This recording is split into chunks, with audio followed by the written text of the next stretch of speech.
So the GL 1100 is now on the ramp. I think there's another video which I've done, which is we changed the ignition switch from the other gold wing, which is sat there, which I've started taking apart. Well, I've just thought I'd show you this because I've took the headlamp off just to have a look inside. It's a bit musty in there and stuff, but we can clean that. And noticed that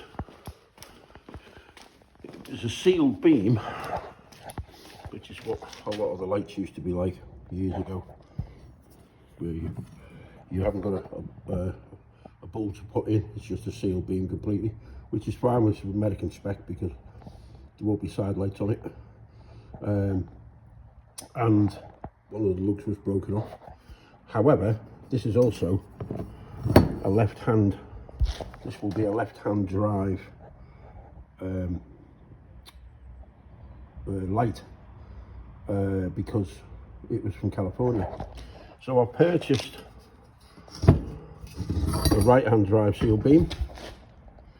It was advertised as right hand drive. I must admit I cannot remember how to tell the difference unless it actually states it, but it's the way the lenses reflects. But I'm told this is a right hand drive, so headlamp, and they're easy enough to take apart. You have a screw there, a screw on the other side, both with nuts on the back. You take those off,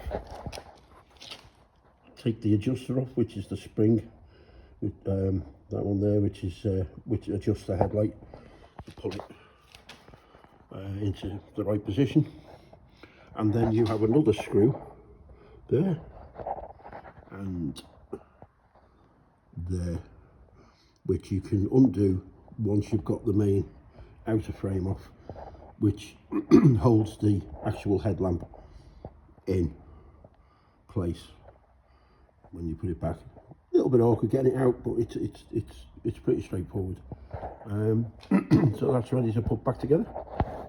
Just make sure that you, when you do take the headlamp out, you mark up which way round it is, which way up it should be. But that's it really. Just a little quick one there for you.